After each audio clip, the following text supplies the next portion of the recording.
Hey guys, welcome back. कैसे हो आप लोग? दोस्तों बात करेंगे इस वीडियो में सबसे पहले बिटकॉइन के बारे में। ग्लोबल क्रिप्टो मार्केट कैप की बात करें तो ये है 2.7 ट्रिलियन डॉलर पे अभी चल रहा है, जो पिछले 24 घंटे में 0.41% का गिरावट देखने को मिला। फियर एंड ग्रीड इंडेक्स फिर से नीचे आ गया, 24 नंबर पे फिलहाल चल रहा है। तो जितना नीचे होगा इन्वेस्टमेंट का टाइम होता है, जैसे जैसे ऊपर जाएगा इन्वेस्टमेंट उस टाइम नहीं करना है, और एक्सट्रीम ग्रिड में आने के बाद उस टाइम क्रिप्टो को सेल करना है। ये चीज़ मैं पहले गाइड कर चुका हूं, तो इसको आप जरूर ध्यान में रखना। अगर बहुत ज़्यादा आप टेक्निकल नहीं हो तो सिर्फ फियर एंड ग्रिड इंडेक्स के बेस पे आप इन्वेस्टमेंट एंड प्रॉफिट बुकिंग कर सकते हो। बात करेंगे बिटकॉइन, तो एक बिटकॉइन का प्राइस चल रहा है $83,445 पे फिलहाल मूव कर रहा है। और दोस्तों 3 दिन पहले इस वाले वीडियो में मैंने आपको बीटीसी का ट्रेड भी दिया था, जिस टाइम बीटीसी करीब आप देखोगे $88,000 पे मूव कर रहा था। उस टाइम मैंने बोला था कि जब इस जोन पे आएगा ना तब आपको करना है एंट्री, ठीक है। जब इस जोन पे आएगा यानी बिलो $82,800 के नीचे आएगा तब आपको इसमें लॉन्ग पोजीशन ओपन करना है। और एग्जैक्टली देखोगे इसी जोन से अभी ये अप जाता हुआ दिख रहा है, यानी इस जोन पे पुल बैक मिल रहा है। और इसलिए कहता हूं कि वीडियो को अगर आप ध्यान से देखोगे, जो जोन शेयर मैं कर रहा हूं, अगर उस जोन पे आप एंट्री प्लान करोगे तो वहां डेफिनेटली 90% केस में पुल बैक मिलता है और उस पुल बैक में आप पैसे बना सकते हो। मैंने भी यहाँ बीटीसी में ट्रेड ले रखा है। अभी आप देखोगे फिलहाल 14% 14 to 15% के करीब में प्रॉफिट में चल रहा है मेरा भी ट्रेड, ठीक है। तो जो एरिया में बता रहा हूं ना वहां पर डेफिनेटली 90% के केस में पुल बैक मिलता है, उसमें पैसे बना सकते हो। अब आगे क्या हो सकता है, आगे क्या होने की पॉसिबिलिटी है? फिलहाल जो लोग भी इस लेवल पे एंट्री बना चुके हो उनको क्या करना है? देखो, अगर बीटीसी $84,000 84,000 इवन $85,000 मान लो, अगर $85,000 के ऊपर चला जाता है, एंड साथ में कैंडल भी क्लोजिंग दे देता है, इसके इस पुल बैक के ऊपर कैंडल की क्लोजिंग दे देता है, तो आपको पहला काम होगा कि ये जो लो क्रिएट हुआ ना इसके नीचे ऐसा लगा लेना, यानी $81,500 पे आप ऐसा लगा लेना। बाकी वेट करना कि कुछ इस ट्रेंड लाइन के करीब आए, यानी $87,000 के ऊपर आए तब आप प्रॉफिट बुकिंग करेंगे, ठीक है। ऐसा लेकिन इसके नीचे डाल लेना है, ठीक है। तो अभी फिलहाल वेट करो, जिसकी भी एंट्री यहाँ है यहाँ से आप जा सकता है, लेकिन 84 के ऊपर जाएगा तब ऐसा लगा लेना है। अगर इनकेस रिवर्स करता है, नीचे जाता है, तो जो लोग यहाँ एंट्री कर लिए होंगे बड़े मार्जिन के साथ, तो इस लेवल पे कोई भी एंट्री नहीं करना। अगर कोई बहुत ही कम मार्जिन यहाँ ओपन किया है तो कुछ मार्जिन आप $79,000 के नीचे अगर बिटकॉइन आता है तो कुछ मार्जिन और ऐड कर सकते हो, जिससे एवरेज ढंग का निकलेगा और फिर आप प्रॉफिट में आ सकते हो, ठीक है। तो फिलहाल ये बिटकॉइन के अंदर मूव हो सकता है। ओवरऑल पूरे मार्केट के सिनेरियो की बात करें कि मार्केट में अभी क्या हो सकता है, तो मुझे लग रहा है कि इधर 1-2 दिन में कुछ रिकवरी आपको देखने को मिल सकता है। कल मंडे है, तो मंडे ट्यूसडे को कुछ रिकवरी मार्केट में देखने को मिल सकता है। तो ये हो गया दोस्तों बिटकॉइन की बात। अब बात करें इथेरियम की, तो इथेरियम का जिसका भी ट्रेड अगर चल रहा है, ये भी लेवल मैंने लाइव सेशन में बताया था कि जहां से पुल बैक दे सकता है। तो अभी इसमें अगर कोई नई एंट्री प्लान करना चाहते हो ना तो देख लेना, ये जो है, ये जो मैंने MSS लिख रखा है जिसको कहते हैं मार्केट स्ट्रक्चर शिफ्टिंग, अगर इसके ऊपर कैंडल की क्लोजिंग हो जाता है, यानी प्राइस जो है $1,846 के ऊपर 1 आवर का कैंडल की क्लोजिंग हो जाता है, तो क्लोजिंग के बाद आप एक रिटेस्ट का वेट करना, क्लोजिंग के बाद एक रिटेस्ट का वेट करना, ठीक है। या तो इसी लेवल पे $1,845 पे, या फिर मैक्सिमम इस रेट कैंडल को टच करने के लिए आएगा जो करीब $1,830 के करीब आ रहा है, फिर यहां से ये बाइंग जाएगा। तो जो एंट्री प्लान करना चाहते हो इथेरियम में, तो सबसे पहले अभी वेट कर लो कि कोई कैंडल मार्केट स्ट्रक्चर शिफ्ट करे, यानी इसके ऊपर कैंडल की क्लोजिंग हो, फिर आफ्टर रिट्रेसमेंट फिर आप एंट्री इथेरियम में लॉन्ग की कर सकते हो, ठीक है। तो ये हो गया बिटकॉइन और इथेरियम की बात। अब आ जाते हैं दोस्तों एक्स अकाउंट पे, और जो लोग मुझे यहाँ फॉलो नहीं कर रखे हैं जरूर कर लेना।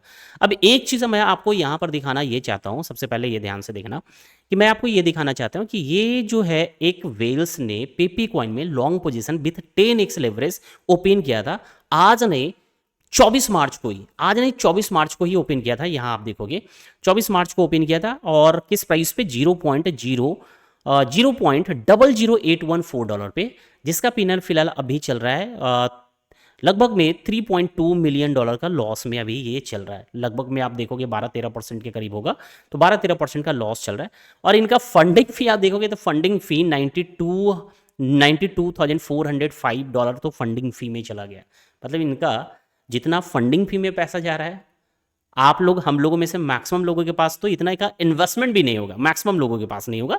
बाकी एक से एक वेल्स है यहाँ पर, तो किसी के लिए ये कुछ भी नहीं है, तो किसी के लिए ये बहुत कुछ है। तो फंडिंग फी आप देखोगे, फंडिंग फी में ही इतना चला गया है। लेकिन मैं ये क्यों दिखा रहा हूँ, इसको दिखाने का रीज़न ये है ना कि देखो, ट्रेडिंग जब हो रहा है ना, तो ट्रेडिंग में प्रॉफिट बुकिंग टाइम पे करना बहुत इंपॉर्टेंट है। आप लोगों में से बहुत सारे लोग जो है गलती ये करते हैं कि आप ट्रेड करते हो, ट्रेड के बाद आप बड़े प्रॉफिट में भी आ जाते हो, लेकिन प्रॉफिट बुक ना करना ये आपकी बड़ी गलती होती है, और उसके बाद आप लॉस में कन्वर्ट हो जाते हो।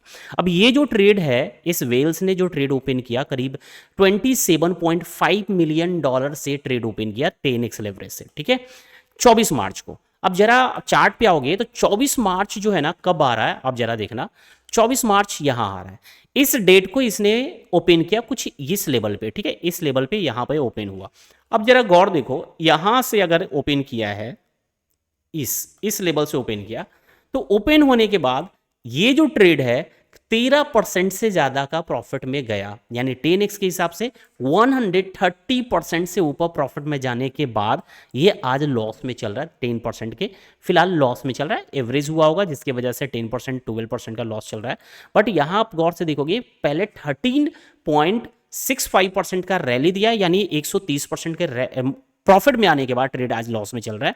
तो इसीलिए मैं कह रहा हूं कि जो गलती करते हो, इतना बड़ा मूव आ गया, और वो भी मूव कैसा है, सडन मूव है, बहुत ही कम टाइम में सडन स्पाइक है, और ऐसे टाइम पे आप प्रॉफिट बुक नहीं करोगे तो इसी तरीके से आपको लॉस का सामना करना पड़ेगा, जो यहां इस वेल्स ने गलती किया प्रॉफिट ना बुक करके, ठीक है। तो ये आप लोगों को सीखने की जरूरत है कि प्रॉफिट में ट्रेड चल रहा है तो प्रॉफिट को लॉक करो, या तो प्रॉफिट को पार्सली बुक करो या पूरा बुक करो, और नहीं बुक करना है, लंबे टाइम के लिए होल्ड करना है, मीन्स बड़े प्रॉफिट के लिए जाना है, तो कम से कम एसएल ट्रेल करना जरूर सीख जाओ, कॉस्ट टू कॉस्ट जरूर कर लो, ठीक है। तो एक तो ये अपडेट है। दूसरा बात करेंगे दोस्तों, ये आप सभी के लिए है कि आप किसी भी चीज़ों में इन्वेस्टमेंट कर रहे हो ना, तो वो इन्वेस्टमेंट आपको समझना पड़ेगा कि लॉन्ग टर्म में ही निकल पाता है। अगर आप फाइनेंशियल सेक्टर में इन्वेस्टमेंट कर रहे हो, किसी टेक्नोलॉजी में इन्वेस्टमेंट कर रहे हो, किसी अपकमिंग टेक्नोलॉजी में इन्वेस्टमेंट कर रहे हो, उस टेक्नोलॉजी पे इन्वेस्टमेंट कर रहे हो जो आने वाला टाइम में हर कोई बंदा यूज करेगा, तो वैसे टेक्नोलॉजी में आप इन्वेस्टमेंट कर रहे हो तो हमेशा लॉन्ग टर्म पर्सपेक्टिव से होगा। थोड़ा बहुत दोस्तों टर्बुलेंस मार्केट में होने पर आप घबरा कर सेल करके निकलोगे तो कभी भी बड़ा प्रॉफिट नहीं बनेगा। ये एग्जांपल है, आप देखोगे, ये अमेजॉन का चार्ट है, अमेजॉन का चार्ट है, ये 190 देखिए 1998 से ये चार्ट आपको दिख रहा है। अब इसका ग्राफ आप जरा देखोगे किस तरीके से कंटिन्यू ऊपर गया है, ठीक है, कंटिन्यू ऊपर गया। ये करीब 2000 के करीब में, 2001 के करीब में अच्छा खासा इसका शेयर मार्केट में बहुत गिरा था, जिस टाइम मैक्सिमम लोग जो है ना इसको सेल करके बाहर हो गए थे, और जिसने अपनी मैच्योरिटी दिखाया इसको होल्ड करा, इवन जब गिर रहा था तो उसको बाई करता गया। आज देखिए कि वो शेयर की वैल्यू कितना होगा। तो ये मैं इसलिए दिखा रहा हूं कि आपको हमेशा वैसा टेक्नोलॉजी पे इन्वेस्टमेंट करोगे लॉन्ग टर्म के लिए तो हमेशा वो रिवार्ड करेगा जो टेक्नोलॉजी आने वाला टाइम में ज़्यादा यूज़ होने वाला है। जैसे ब्लॉकचेन टेक्नोलॉजी में आप इन्वेस्ट कर रहे हो, क्रिप्टो में इन्वेस्ट कर रहे हो, तो अभी यूजर्स जो है ना वो बहुत कम है, आने वाला टाइम में और भी यूजर्स आएंगे। तो जितना यूजर्स आगे बढ़ेगा, अभी आप इन्वेस्टमेंट कर रहे हो तो उसका बेनिफिट आप ज़्यादा ले पाओगे जो बाद में आएगा उसके कंपेरिजन में, ठीक है। दूसरा कहेंगे दोस्तों कि जो AI के कॉइन्स है, मेरे हिसाब से AI के कॉइन्स जो है आने वाला टाइम में अच्छा खासा बूम करेगा। मैं कोई कॉइन रिकमेंड नहीं कर रहा हूं इसमें, लेकिन मैं बता रहा हूं कि अगर आप प्लान कर रहे हो लॉन्ग टर्म पर्सपेक्टिव से, कोई बुलरन के लिए नहीं है और कोई 1 साल 2 साल के लिए नहीं, अगर आप 10-20 साल के लिए लेकर चल रहे हो तो एक तो बिटकॉइन को प्रीफर करना ही है, इथेरियम को प्रीफर करना ही है। इसके साथ साथ आप AI के कैटेगरी के जो कॉइन्स है और जो टॉप में आ रहे हैं, टॉप कॉइन्स है, उसमें आप इन्वेस्टमेंट करोगे तो आने वाला टाइम में बड़ा रिटर्न्स आपको मिल सकता है, ठीक है। बाकी हमेशा अपने रिसर्च के अकॉर्डिंग यहाँ इन्वेस्टमेंट किया करें। चलो दोस्तों, आज की इस वीडियो में बस इतना ही, फिर मिलते हैं नेक्स्ट वीडियो में, तब तक के लिए धन्यवाद।